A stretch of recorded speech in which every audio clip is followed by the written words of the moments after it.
बिहार विधानसभा चुनाव से पहले भोजपुरी स्टार पवन सिंह की बीजेपी में वापसी हो चुकी है। मंगलवार यानी कि 30 सितंबर को उन्होंने दिल्ली में राष्ट्रीय लोक मोर्चा यानी कि आरएलएम के प्रमुख उपेंद्र कुशवाहा से मुलाकात की है और जेपी नड्डा और अमित शाह से भी उन्होंने मुलाकात की।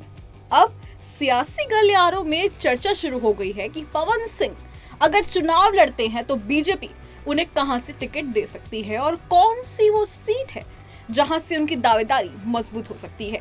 ऐसी संभावना व्यक्त जताई जा रही है कि उन्हें आरा या बड़हरा विधानसभा से टिकट दिया जा सकता है।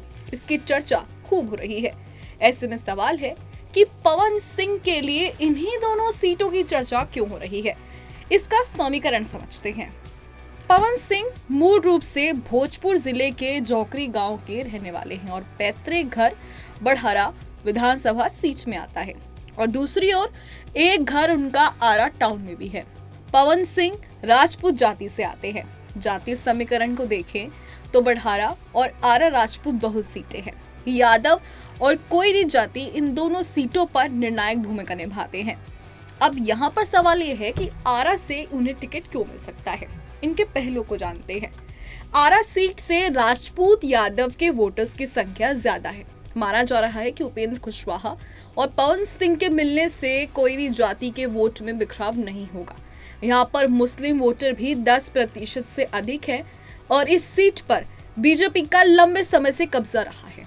बीजेपी के अमरेंद्र प्रताप सिंह 2000 से 2010 में विधायक रहे थे और साल 2015 के विधानसभा चुनाव में जब नीतीश लालू एक साथ थे तब महागठबंधन के मोहम्मद नवाज आलम ने अमरेंद्र प्रताप को महज 666 वोट से हराया था।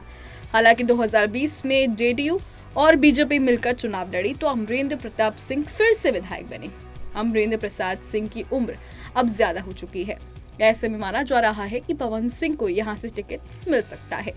इसके अलावा बड़हरा सीट को लेकर भी खूब चर्चा हो रही है क्योंकि इस पर बीजेपी का कब्जा है। दूसरी ओर बड़हरा सीट की भी चर्चा लगातार इसलिए भी हो रही है क्योंकि इस सीट पर बीजेपी का कब्जा तो है ही और राघवेंद्र प्रताप सिंह यहाँ के विधायक हैं जो लोगों में काफी चर्चा में रहते हैं और पॉपुलर नेता भी हैं।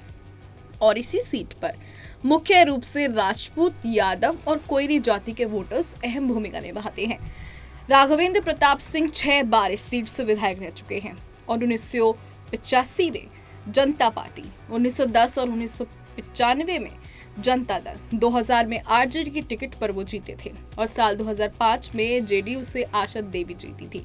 साल 2010 में आरजेडी से राघवेंद्र प्रताप सिंह जीते, लेकिन साल 2015 में सरोज यादव आरजेडी से जीते थे और इसके बाद राघवेंद्र प्रताप सिंह बीजेपी में आ गए और आखिरकार साल 2020 में वो वहां से जीत भी गए। राघवेंद्र प्रताप सिंह की उम्र भी अधिक हो चुकी है। ऐसे में पवन सिंह यहां से भी लड़ सकते हैं। ऐसे में देखना होगा कि पवन सिंह कहां से चुनाव लड़ते हैं। लेकिन इसी बीच कहीं ना कहीं ये चीज भी खुलकर सामने आ रही है कि बीजेपी भी अब बिहार चुनाव को देखते हुए फ्रंट फुट पर आकर खेल रही है और किसी भी कीमत पर वो बिहार की जो राजनीति है और बिहार के जो चुनाव है उसमें जमकर अपना प्रदर्शन दिखाती हुई भी नजर आ रही है।